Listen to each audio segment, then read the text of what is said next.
주해 주시고 오늘 우리에게 주신 하나님의 말씀 함께 보도록 하겠습니다.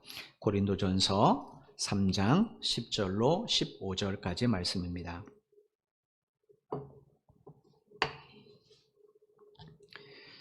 고린도전서 3장 10절로 15절까지 말씀입니다.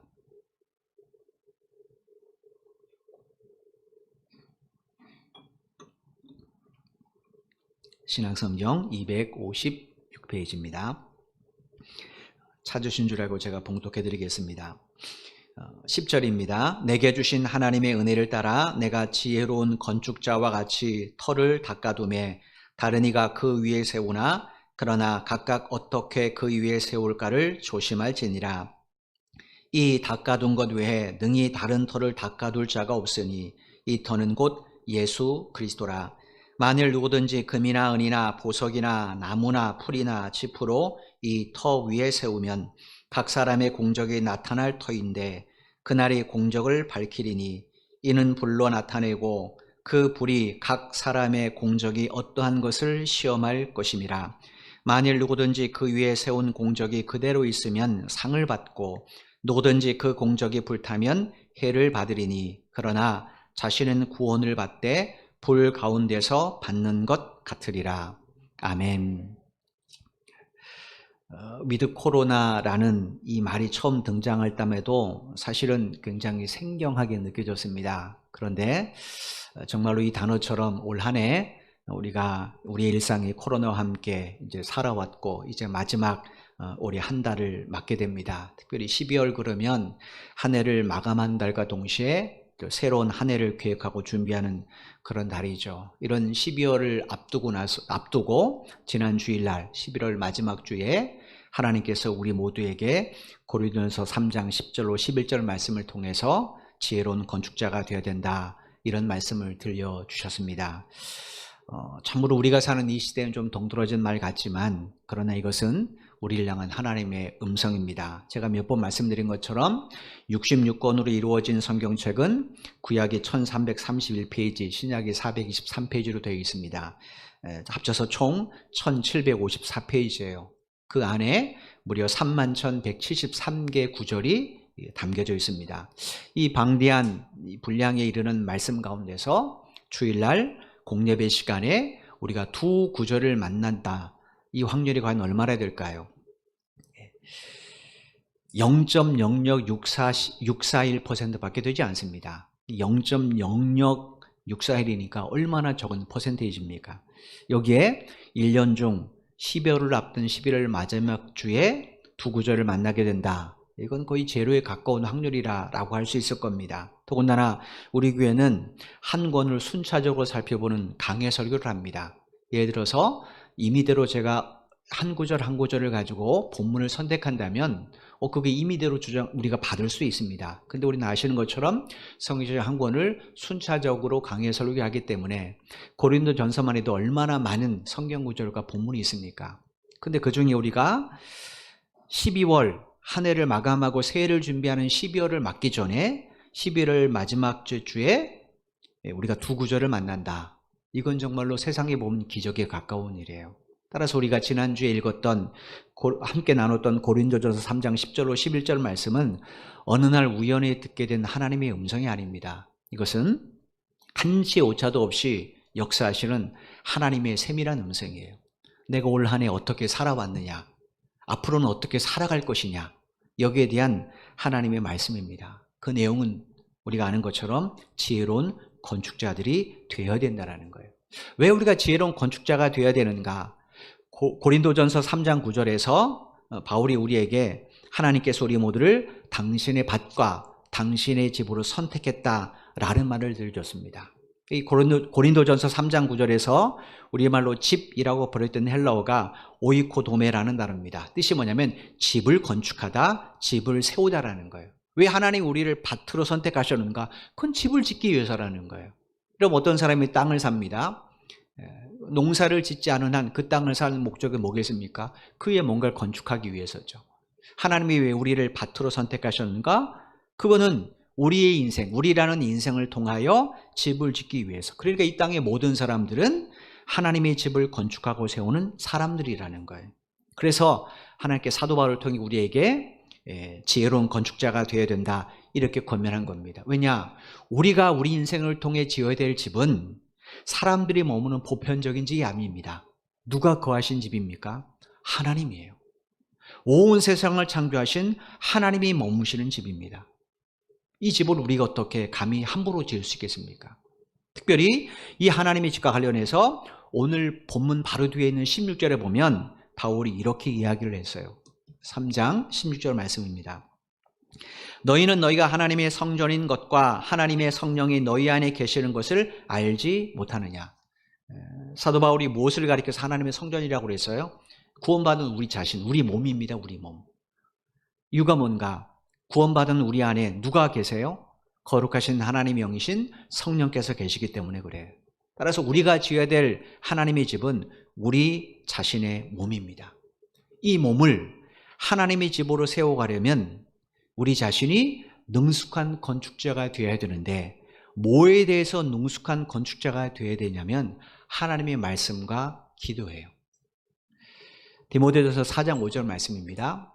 하나님의 말씀과 기도로 거룩하여 짐이라. 여러분, 예를 들어서 내가 어느 회사에 취직을 했습니다. 그러면 그 회사의 사직이나 혹은 그 회사가 추구하는 비전을 충분히 알아야 되잖아요. 그죠? 회사에 들어갔는데 거기서 자기 멋대로 일을 하면 안 되잖아요. 우리가 하나님을 믿습니다. 하나님 믿는다면 하나님이 날 구원하신 목적, 또 내가 하나님께서 내가 어떻게 살기를 원하시는가, 이걸 알아야 내가 구원받은 사람으로 살아가죠. 그런데 구원은 받았다고 입으로 말하는데 전혀 성공과 상관없이 살아간다면 과연 그것이 진짜 구원받은 사람인가? 우리는 고민해볼 필요가 있죠. 따라서 우리가 우리 인생, 우리 몸으로 살아가야 될 우리 인생, 여기서 몸은 우리 인생 전체를 말하죠. 우리 몸을 어떻게 해야 거룩한 하나님의 집으로 가야 되는가? 그건 말씀과 기도에 능숙해야 되기 때문에 능숙한 사람이 되어야 됩니다. 왜냐? 말씀과 기도는 매우 거룩한 하나님의 도구입니다. 하나님의 집을 지으려면 당연히 거룩한 도구를 가지고 사용해야 되죠. 우리가 일반 집을 지을 때 집에 필요한 도구들을 사용하지 아무거나 사용하지 않지 않습니까?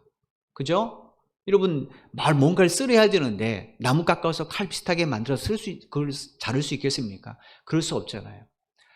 우리가 세상 집을 지을 때도 집에 필요한 도구들을 사용합니다. 마찬가지로 하나님의 집을 지으려면 거룩하신 하나님이시니까 그 거룩한 집을 지으려면 당연히 거룩한 도구를 사용해야 되겠죠. 그 도구가 뭔가? 말씀과 기도밖에 없다라는 거예요. 그래서 그리스도인들은 이 도구들이 무뎌지지 않도록 뭐 해야 됩니까? 날마다 하나님의 말씀을 가까이 하고 기도한 일에 열심을 내야 되겠죠.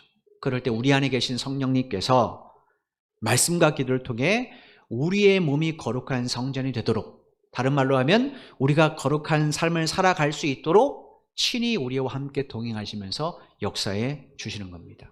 오늘 본 말씀은 사도 바울이 이렇게 말씀과 기도를 통해 우리 몸을 거룩한 하나님의 집으로 세워가는 일이 우리에게 얼마나 중요한가, 이걸 가르쳐 주는 말씀이 이제 이 12절부터 15절까지의 말씀이에요. 10절, 11절 우리가 지난주에 봤으니까 계속해서 지난주의 말씀을 생각하시면서 12절부터 다시 한번 보겠습니다. 오늘 보면 12절 말씀입니다.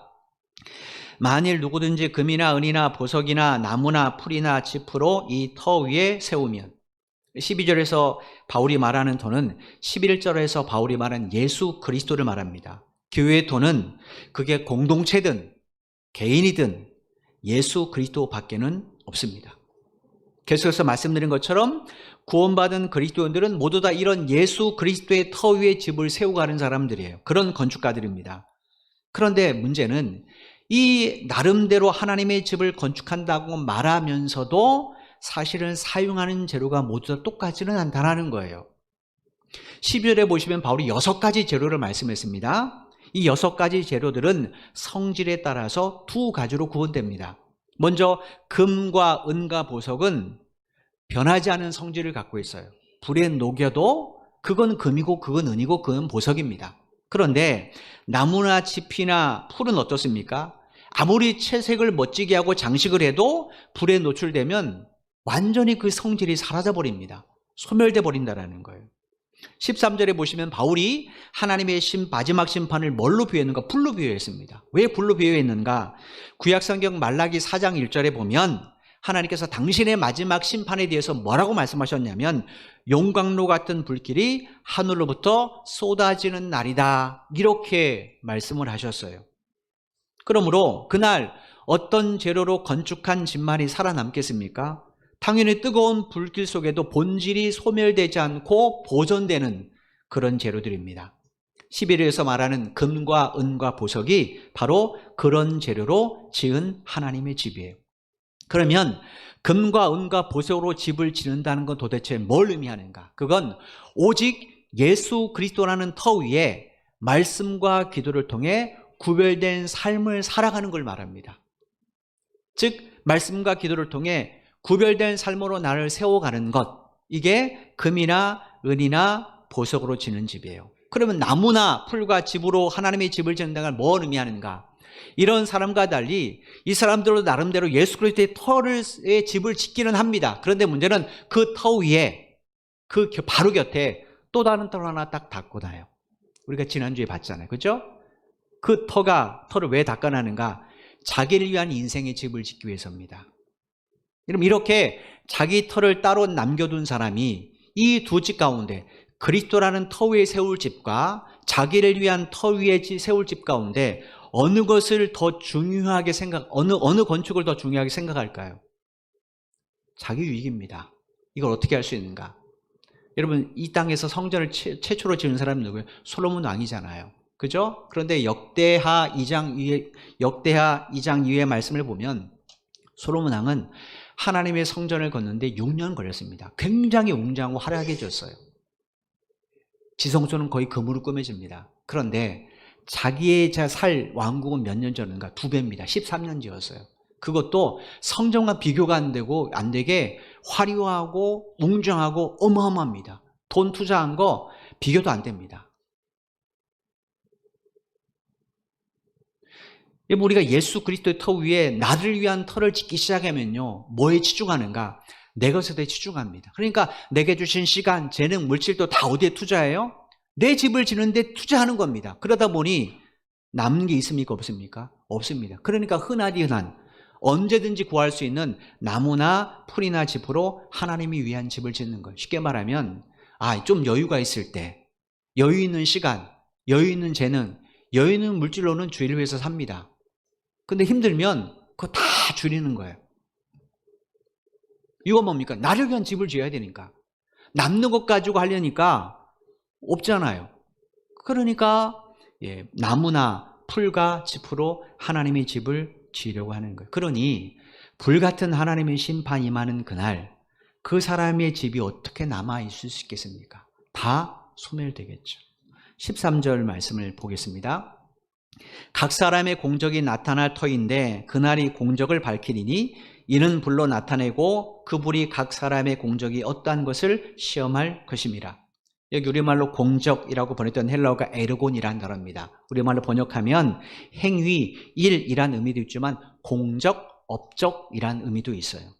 그리고 우리말로 나타날이라고 번역된 헬라어 의미는 밝은, 명백한이라는 의미도 있지만 알려지다라는 의미가 더 강합니다. 그러니까 각 사람이 하나님의 집을 짓기 위해 나름대로 열심히 노력을 했습니다. 인생을 살아가면서. 예수 믿는 사람은 다 주를 위해 산다고 말하잖아요. 열심히 나름대로 신앙생활을 합니다. 그런데 지금은 잘 드러나지 못합니다. 저 사람이 진짜 신앙이 좋은지 저 사람이 아닌지 전혀 모른다라는. 그런데 언젠가 빛이 비추면 어둠 속에 있는 것이 다 드러나잖아요. 그죠? 깜깜한 밤에는 아무것도 모릅니다. 그런데 거기에 빛이 쫙 들어들면 어둠에 뭐가 있는지 다 드러나잖아요. 그게 먼지가 있는지 아니면 썩었는지 아닌지 다 드러납니다. 그런 것처럼 분명히 하나님의 날에 우리가 가려진 모든 것들, 남들은 보지 못한 모든 것들이 분명하게 드러나서 알려지게 된다는 거예요. 13절 우리말로 시험이라고 그랬던 헬라어도 비슷한 의미입니다. 이 단어 원래 뜻이 뭐냐면 입증하다는 게 입증하다. 왜 이걸 두 번이나 강조했을까요? 반드시 드러난다는 거예요. 언제 드러나는가? 그날이 공적을 밝힌다 이렇게 되어 있는데 여기서 그날은 하나님의 심판의 날을 말해요. 우리 개인적으로는 우리 코끝의 호흡이 멈추는 날이죠. 그 심판의 날이 되면 내가 신령한 자로 살았는지, 아니면 내가 육신에 속한 자로 살았는지, 내가 무엇으로 나를 교회로 세웠는지 그날 하나님 앞에서 명백하게 드러나게 된다는 거예요. 그러니까 우리가 하나님 앞에 뭘로 심판받겠습니까? 당연히 드러난 것에 따라서 심판받겠죠. 14절 15절 말씀 보겠습니다.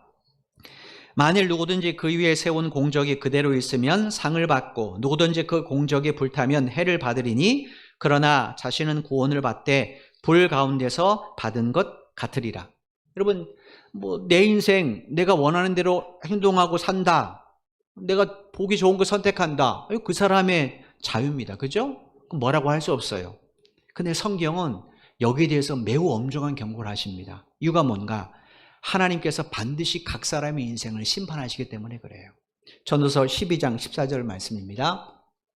하나님은 모든 행위와 모든 은밀한 일을 선악간에 심판하시리라. 고린도후서 5장 10절입니다.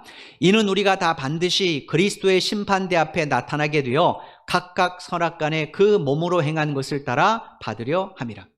성경의 일관된 가르침이 뭔가? 하나님께서 반드시 모든 사람 인생에 대해서 심판하신다라는 거예요. 그날 하나님께서는 겉으로 드러난 우리의 행위뿐 아니라 다른 사람 모르고 나만이 아는 것들, 그 은밀한 일까지도 하나님 어떻게 하신다고요? 다 심판하신다라는 거예요.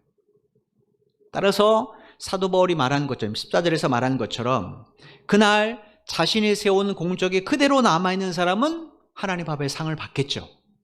그런데 자신의 세운 공적이 불에 타서 사라진 사람은 어떻게 되겠습니까?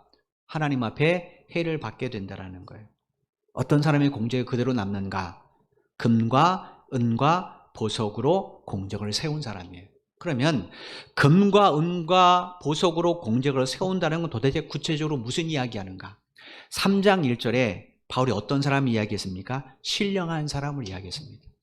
이 신령한 사람들이 바로 금과 은과 보석으로 공적을 세운 사람이에요. 그럼 뭐가 신령한 사람이에요? 2절에서 바울이 무슨 비유했습니까? 밥과 젖을 비유했죠. 이 둘 중에서 무슨 음식 먹는 사람이 신령한 사람입니까? 밥을 먹는 사람입니다. 밥을 먹는다는 게 무슨 의미라고 말씀드렸어요? 나에게 거북한 말씀이에요. 그래도 그걸 다 받아들이는 사람이에요. 예. 여러분, 그런 사람이 예수 그리스도의 이름을 이용해서 자기의 욕망만을 채우려 하겠어요? 안 하겠죠. 그 반대로 순전한 믿음과 헌신된 마음으로 어떻게든 그래도 하나님 말씀 따라 구별된 삶을 살려고 노력을 하겠죠. 그런 사람에게 왜 하나님이 상 주지 않겠습니까? 부모가 자식의 부모말 때 이게 내가 이 얘기도 이 아이가 이걸 받아들일까? 근데도 그걸 받아들이면 부모는 어떡합니까? 그게 기뻐서 아낌없이 뭘 해주잖아요. 하물며 하나님께서 당신의 말씀 따라 당신의 상을 바라면서 그렇게 열심히 한 사람을 왜 가만두시겠습니까? 그 공적이 남아있는데 당연히 상 주시죠. 근데 반대로 바울이 3장 1절에서 언급한 육에 속한 사람, 이 사람이 어떤 사람이라고 해서 2절에 젖만 먹는 사람이죠. 젖을 먹는 게 무슨 의미라고 말씀드렸습니까? 하나님 앞에 내 권리만 주장하는 성경 구절만 좋아요. 구원받았다라는 거, 하나님이 기도 응답하신다라는 것, 하나님 내 아버지라는 거, 이렇게 내게 좋은 것만 참 좋아해요. 그런데 반대로 구원받은 자로서의 나의 의무를 강조하는 하나님의 말씀, 너 이렇게 살아야 돼, 너 힘들지만 이게 맞는 말이야, 이 이야기는 전혀 거부하고 듣기 싫어합니다. 이게 젖을 먹는 그리스도라고 말했어요. 그러니 그 사람이 하나님 앞에 뭐가 남겠습니까? 자기의 터만 남죠. 그죠? 예수 그리스도 터 위에 자기 집만 지은 겁니다. 그러니 뭐가 남겠어요? 이런 사람이 바로 나무나 풀이나 짚으로 집을 지은 사람들이에요. 그런 사람들이 15절에 보니까 마지막 하나님의 심판의 날에 뭘 받는다고요? 해를 받는다, 이렇게 되어 있어요. 그러면 육신에 속한 사람들이 받게 될 해는 도대체 무엇일까? 구원에서 제외되고 영벌을 받는다는 말일까? 그렇지 않습니다. 지금 3장에서 바울이 언급하는 신령한 자, 육신에 속한 자는 그리스도인과 불신자를 의미하는 것이 아닙니다. 그죠? 제가 3장 1절 말씀을 살펴볼 때도 설명드린 것처럼 1절에서 바울이 말하는 육신에 속한 자란 이 사람은 성령 안에서 구원을 받았어요. 성령도 체험했습니다. 그런데도 이 사람은 실생활 속에서는 성령을 쫓지 않고 뭘 쫓아 살아요? 자기의 육신의 본능만을 쫓아 살아요. 한마디로 세속적인 신앙생활을 하는 사람입니다. 그러므로 14절, 15절에서 하나님께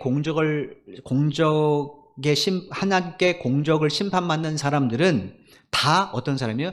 예수 그리스도를 믿는 그리스도인입니다. 여러분, 예수 안 믿는 사람이 그리스도의 터 위에 집을 짓겠습니까? 아니겠죠. 믿으니까 짓는 거잖아요. 그 가운데 신령하게 산 사람들은 상을 받고 육신의 본능을 쫓아 산 사람들은 해를 받는다라는 거예요. 여러분, 그런데 한번 생각해 보십시오. 이런 공적이 과연 그 사람의 구원의 조건이 될 수 있는가? 없습니다. 왜냐? 구원은 하나님께서 우리에게 일방적으로 베풀어 주신 선물이에요. 그죠? 에베소에 보면 사도 바울이 우리의 구원에 관해서 이런 이야기를 했습니다. 에베소서 2장 8절로 9절 말씀입니다. 너희는 그 은혜에 의하여 믿음으로 말미암아 구원을 받았으니 이것은 너희에게서 난 것이 아니요 하나님의 선물이라. 행위에서 난 것이 아니니 이는 누구든지 자랑하지 못하게 함이라. 여기서 너희가 그 은혜에 의하여 믿음으로 구원을 얻는다. 이 무슨 의미겠습니까? 사도 바울이 분명히 로마서에서 믿음으로 구원받는다고 말했어요. 그죠? 근데 그 믿음, 우리는 분명히 믿음으로 구원받습니다. 근데 그 믿음이 어떻게 우리가 갖게 됐는가? 그 은혜에 의하여 하나님이 베풀어 주신 일방적인 은혜에 의해서 우리가 그 믿음을 갖게 됐다라는 거예요. 그러니까 여러분, 하나님께 공적을 심판받게 된 사람들은 하나님께 주신 이 구원의 선물을 믿음으로 받은 사람들이죠. 다른 말로 하면 이 사람들은 구원의 선물을 이미 받은 사람들이에요. 그 구원의 선물을 그 사람이 비록 믿음이 연약해서 육신을 쫓아 살았다고 해서 하나님이 다시 빼앗을까요? 그럴 거면 하나님이 처음부터 행위 보고 구원 주시죠. 그죠?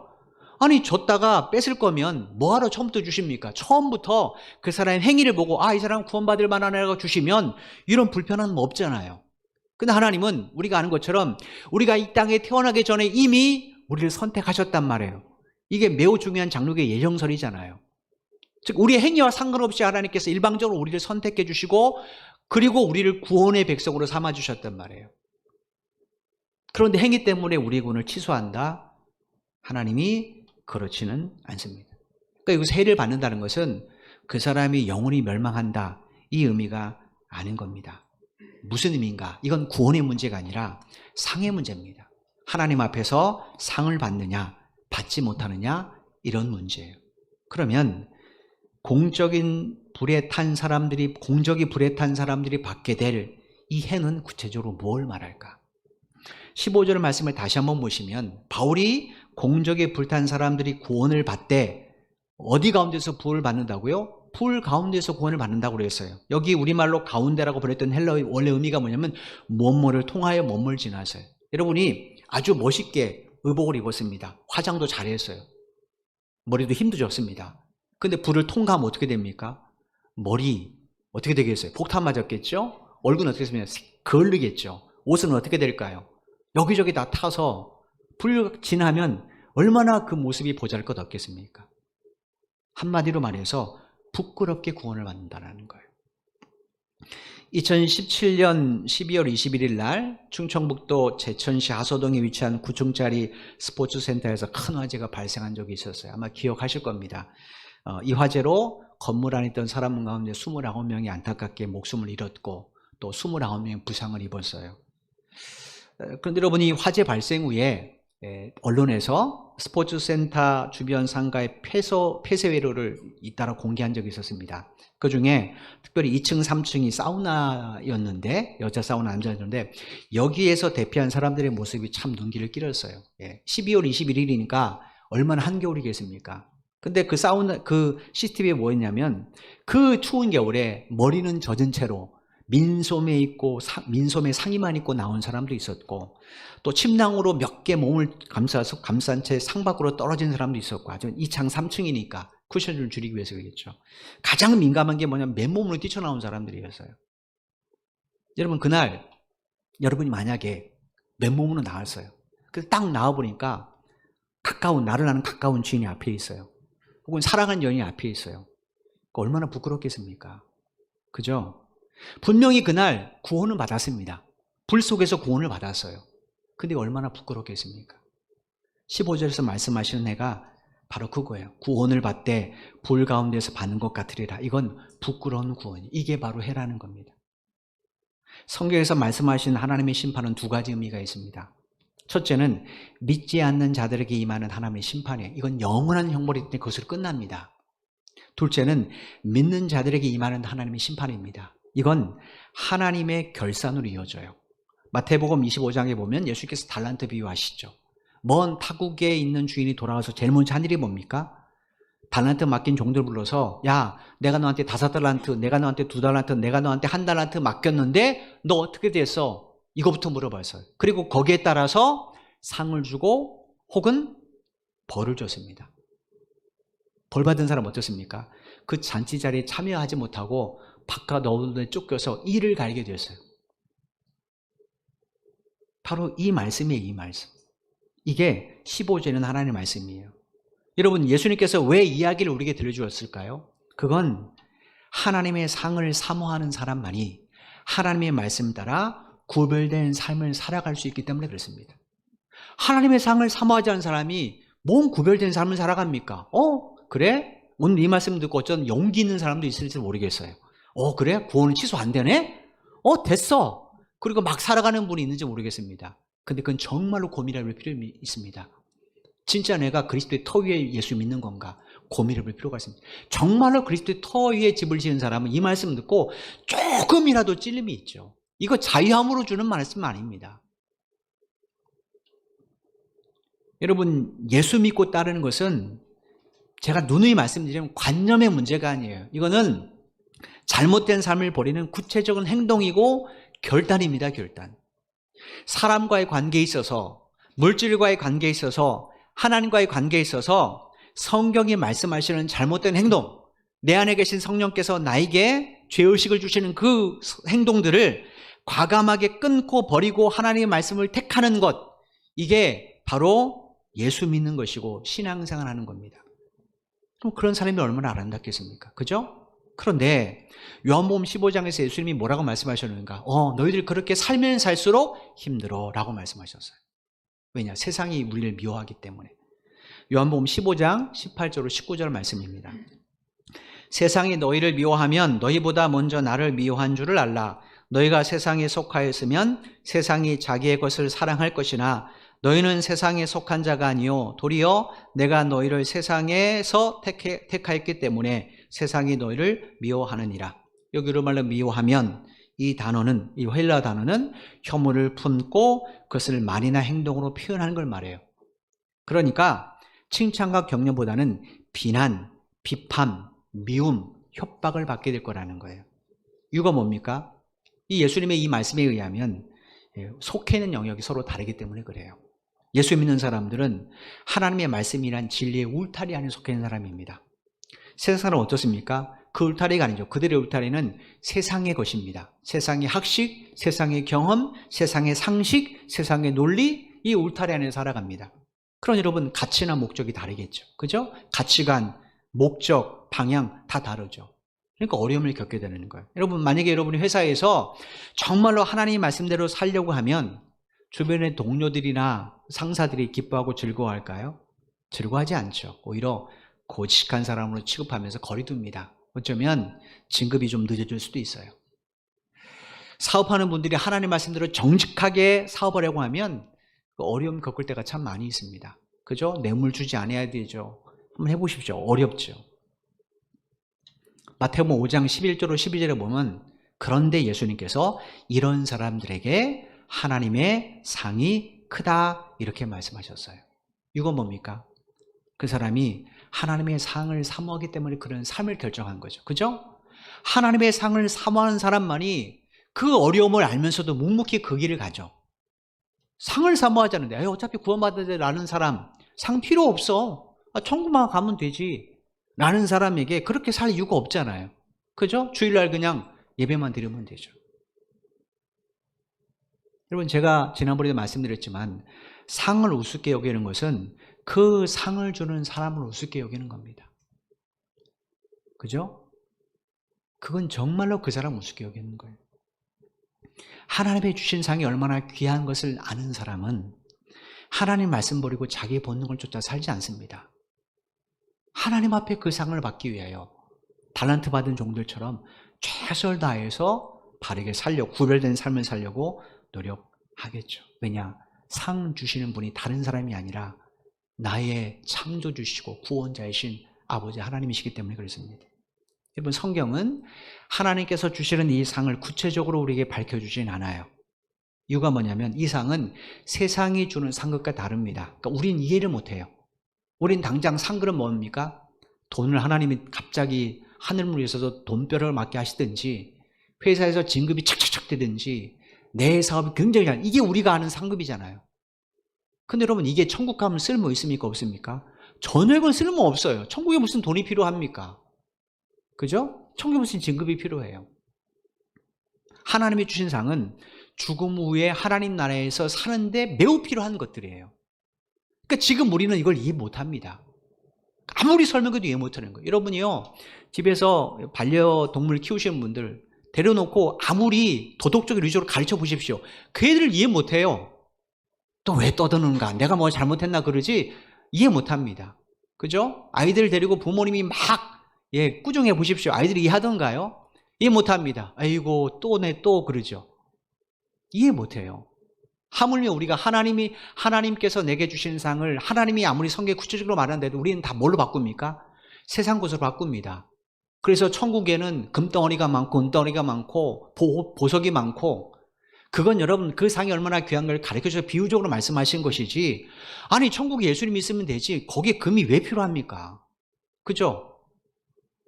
아니 돌이 금으로 돼 있다면 그거 귀한 것도 아니잖아요.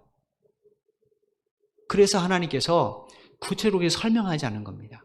그런데 그건 우리가 하나님 앞에 가게 되면 얼마나 중요한지를 알게 됩니다. 주일학교에서 우리가 달란트 잔치를 합니다. 왜 하는가? 그 목적이 뭔가? 아이들에게 이 상을 바라보게 하기 위해서입니다. 주일날 하나님 앞에 예배드리는 게 얼마나 하나님 앞에 기쁜 일인지, 좋은 일인지, 내게 얼마나 유익된 일인지, 주일날 내가 그 말씀을 바르게 듣는 것이 얼마나 중요한지, 성경 구절 하나도 내 귀에 담는 것이 얼마나 중요한지, 기도 한번 하는 것이 얼마나 하나님이 기뻐하시는지. 이 아이들이요, 만약에 그렇게 하나님의 상을 바라보고 자란다면 정말로 그 아이들이 하나님 앞에 섰을 때 얼마나 존귀한 상을 받겠습니까? 그건 우리의 상상 이상일 겁니다. 여러분, 특별히 복음서에 보면 예수님께서 하나님의 상에 대해서 말할 때 구제와 섬김과 봉사를 굉장히 많이 강조하셨어요. 예수님께서 마지막 십자가를 지시기 전에 하신 일이 뭡니까? 제자들의 발을 씻겨주시는 거예요. 그리고 그들에게 하는 말씀이 내가 이와 같이 너희를 섬긴 것처럼 너희도 가서 섬겨라라고 말씀하셨어요. 그리고 예수님은 구제와 봉사라는 사람에 대해서 굉장히 긍정적인 말씀을 많이 하셨어요. 이건 뭡니까? 그게 하나님 보시기 올바른 삶이기 때문에 그렇습니다. 여러분, 이런 구제와 봉사와 섬김은 뭐와 같은가? 자전거 타고 갈 때 페달 밟는 거가 똑같습니다. 자, 우리가 어디까지 자전거를 타고 가야 됩니다. 그런데 자전거는 굉장히 신형이에요. 좋아요. 뭐 기아도 몇 단 있습니다. 근데 가만히 들고 페달을 안 밟으면 어떻게 됩니까? 이거 멍청한 사람이죠. 그죠? 페달을 밟아야 자전거를 통해 자기가 걷는 것보다 훨씬 먼 거리, 시간을 단축하며 훨씬 안전하게 갈 수 있겠죠. 그렇지 않고 자전거 질질 끌고 가면 그건 짐이죠, 짐. 우리가 신앙생활 하면서 구제하고 섬기고 봉사하는 것은요, 뭐와 같은가? 신앙 예수 그리스도의 터 위에 내가 앉아서 페달을 밟는, 예수 그리스도라는 자전거의 페달을 밟는 것과 믿음이라는 자전거의 페달을 밟는 것과 똑같습니다. 우리가 토요일마다 목장들이 와서 교회 청소합니다. 이것도 이런 봉사의 영역 가운데 하나입니다. 이웃을 사랑하라, 이걸 실천하는 거 뭐가 같습니까? 믿음의 자전거의 페달을 밟는 것과 똑같다라는 거예요. 그걸 하지 않으면 어떻게 되는가? 봉사를 하지 않으면 우리 신앙은 뭐와 같은가? 공허한 이론으로 끝날 가능성이 매우 높습니다. 자, 이 자전거 보십시오. 최신형입니다. 핸들이요, 이거 항공기술로 만들었습니다. 기아 몇 단인지 아십니까? 근데 활용을 못해요. 그럼 그게 짐이지 뭔 필요가 있겠어요? 장식품이지. 성경은 장식품이 아닙니다. 읽으라고 주시는 거지 장식품이 아니에요. 집에 성경을 쫙 놔도 읽지 않으면 그 사람에게 아무 능력이 없는 거예요. 기도 장식품이 아닙니다. 내가 기도를 해야 하나님의 응답을 받죠. 근데 기도하지 않고 기도는 해야 돼 라고 기도에 대해서는 아는데 기도하지 않으면 어떻게 됩니까? 그거 아무 의미가 없죠. 오늘 아침에 제가 교회 방역을 위해서 교회 소독을 하는데 한 분이 8시가 좀 못 돼서 한 손님이 방문을 했어요. 예, 남루한 옷차림한 할아버지입니다. 정신이 이상한 것 같아요. 누군가 자꾸 이야기를 해요. 제가 막 3층을 소독하고 있는데 현관문이 오르락 내리락 해요. 그 문 열린 소리 듣고 그래서 이제 누구지 하고 내려가 봤더니 2층에서 한 할아버지가 계십니까 그래요. 그래서 어떻게 오셨습니까? 마스크도 안 쓰셨어요. 할아버지 마스크는 어떻게 하셨는데요? 주머니 있대요. 그래 왜 오셨습니까? 커피 한 잔만 달래요. 근데 아무리 봐도 남루해요. 머리부터 발끝까지. 그래서 커피 한 잔을 뚝 타드렸습니다. 그리고 마스크 교회에 있는 거 몇 개를 챙겨드렸어요. 할아버지 꼭 마스크를 쓰세요. 그리고 이제 예 하고 내려갔는데 갈 생각을 안 해요. 다시 제가 3층에 소독하는데 밑에서 뭔가 혼잣말이 있고 왔다 갔다 하는 소리가 들려요. 그래서 현관에 1층에 가봤더니만 짐이 잔뜩이에요. 그러니까 할아버지 어디 가실 데 있으세요? 없어요. 마음이 너무 아팠어요. 그래서 와서 주머니에서 2만 원을 꺼내서 드려서 오늘 하루라도 따뜻한 드시라고. 여러분에게 모르겠지만 저한테 2만 원은 굉장한 돈입니다. 예, 제가 책을 좀 사고 싶어서 인터넷 서점을 이렇게 보고 혹은 뭐 서점 갈 일 있으면 보면 들었다 놓은 게 굉장히 많아요. 책이 한 권에 2만 3만 원 하고 막 그러니까 왜 이렇게 비싼지 모르겠어요. 그러니까 책도 이제 1년에 몇 권은 못 삽니다. 예, 이렇게 들락날락거려요. 2만 원은 저한테 굉장히 큰 돈이에요. 근데 제가 이 설교를 준비했잖아요. 그리고 오늘 아침에 한 방문객이 왔어요. 예수님은 어떡할까 고민해봤습니다. 그 책 안 먹으면 되죠. 뭐 안 쓰면 되는 거예요. 그래서 2만 원을 들려드리고 할아버지 가서 따뜻한 밥 한 그릇 사드세요. 근데 마음이 너무 기쁜 거예요. 여러분 우리가 하나님을 믿는다고 할 때 그 하나님을 믿는 실체는 내가 그냥 그리스도의 터 위에다가 그 옆에다가 내 집을 짓고 내 집은 굉장히 화려하게 지으면서 하나님의 터는 이제 좀 해볼까 하고 짚이나 풀이나 나무같이 누구나 할 수 있는 것 같고 하는 게 절대로 아닙니다. 절대로 아니에요. 그래서 우리가 교회 안에서든 교회 밖에서든 남을 섬기고 그 다음에 주위에서 봉사하는 것 이거 얼마나 복된 건지 모릅니다. 직분을 맡은 거요. 이거 다 봉사 직분이잖아요. 여러분이 장로고 안수집사고 권사로 직분돼서 교회에서 월급 주던가요? 월급 안 주잖아요. 그 여러분은 어떻게 됩니까? 여러분 거 가지고 오히려 봉사를 해요. 그죠? 봉사를 해야 됩니다. 근데 그게 얼마나 큰 복인지 그것만이라도 할 수 있는 게 얼마나 큰 복인지 한번 생각해 보십시오. 그게 내 인생을 바르게 건축해 가는 것이고 그리고 신령한 삶을 살아가는 겁니다. 그런 사람의 삶을 통하여 하나님이 어찌 당신의 일을 행하지 않겠습니까? 또 그 마지막 날에 하나님이 부르시는 그날 마지막 심판대 앞에서 그 사람이 과연 수치와 후회로 가슴을 치겠습니까? 아닐 겁니다. 오히려 하나님이 주신 상급으로 기쁘게 찬양할 거예요. 이 말씀이 여러분의 영혼에 들려졌으면 참 좋겠습니다. 저는 이 하나님의 상을 이야기할 때마다 가슴이 막 뛰어요. 왜냐? 우리 어른들에게는 죄송하지만 우리 어른들도 마찬가지지만 앞으로 살 날이 죽을 날보다 덜 없잖아요. 그죠? 우리 이한우 장로님 저번에 저한테 같이 가자고 그러셨는데 같이 갔으면 참 좋겠어요. 예. 나이가 들면 들수록 살아갈 수 있는 날이 줄어든다라는 그럼 하나님의 앞에 설 날이 상 받을 날이 가까워지고 있다는 거예요. 그럼 남은 인생이라도 내가 내 터 위에 집을 짓는 것보다 예수 그리스도 터 위에 내 인생을 하나님의 집으로 바르게 갖고 가는 것이 훨씬 더 복되지 않겠습니까? 하나님은 저나 여러분이 그런 삶을 살기 원하세요. 코로나19로 우리 일상이 얼마나 무너졌습니까? 우리 장로님 기도하신 것처럼 현장 예배조차 우리가 함께 기도하지 못합니다. 예배하지 못해요. 그래도 내가 그 간절한 마음으로 하나님 이번 주에는 확진자 수를 줄여들여서 저도 현장에 가서 예배할 수 있는 그런 환경이 됐으면 좋겠습니다. 라고 우리가 그런 마음을 좀 가지고 기도해야 되지 않겠습니까? 하나님, 우리 가정, 내 일터, 내 가정 안전하게 주라고 기도하는 것도 좋겠지만, 하나님, 우리 교회, 우리 성도들, 내가 다니는 직장의 모든 동료들, 이 나라에 코로나 때문에 신음하는 자영업자들 위해서 기도하는 것, 하나님 얼마나 기뻐하시겠습니까? 그게 바로 하나님의 집을 바르게 갖고 가는 거예요. 하나님 우리 모두에게 동일한 말씀과 기도라는 거룩한 도구를 주셨어요. 이번 한 주간 동안 내게 주신 이 도구가 묻어지지 않는가 한번 살펴보십시오. 이걸 갈고 닦아야 2021년도에는 다심을 얻어서 거룩한 하나님의 성전을 지어가지 않겠습니까? 묻은 채로 있으면 그걸로 나무 한 그루 벨 수 없습니다. 12월 광고해드린 것처럼 말씀과 기도의 칼날을 가는 여러분 되었으면 좋겠습니다. 아주 날카롭게 갈면 갈수록 여러분의 2021년도에는 놀라운 하나님의 역사가 반드시 있을 것입니다.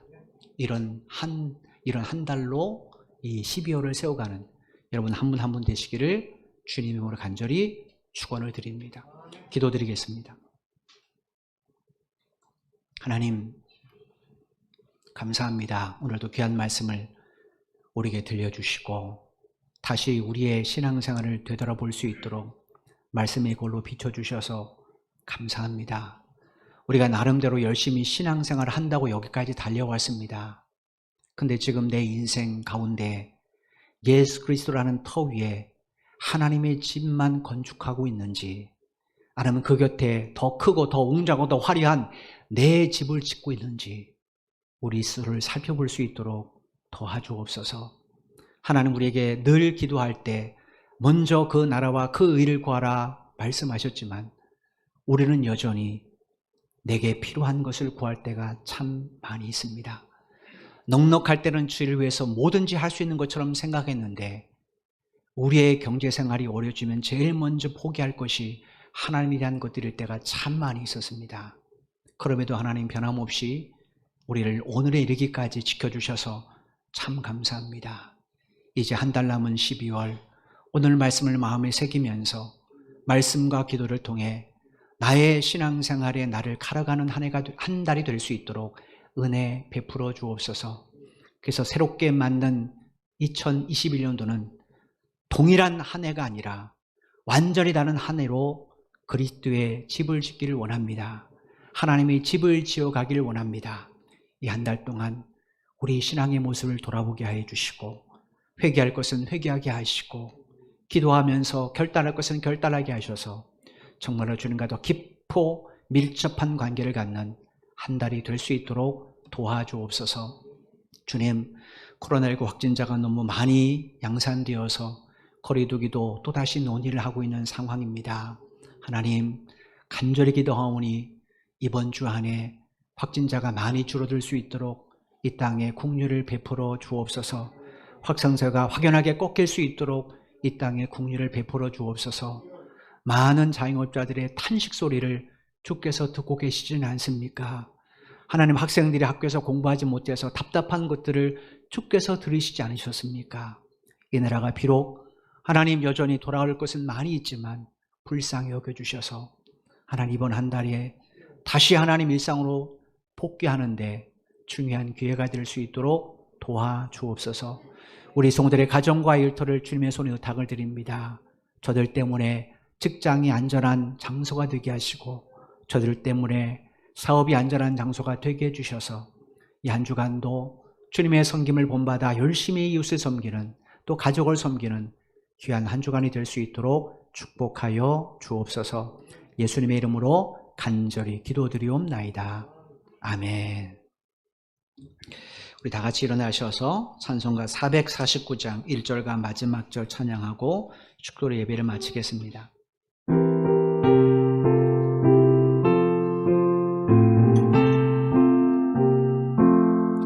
해를 따라가며 복음 순종하며 우리 행할 길 바라겠네. 주를 의지함 순종하는 자를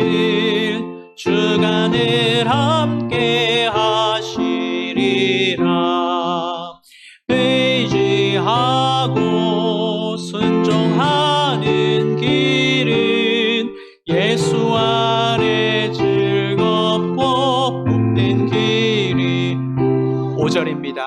주를 힘입어 말씀 잘 배우고 주를 모시고 살아가세.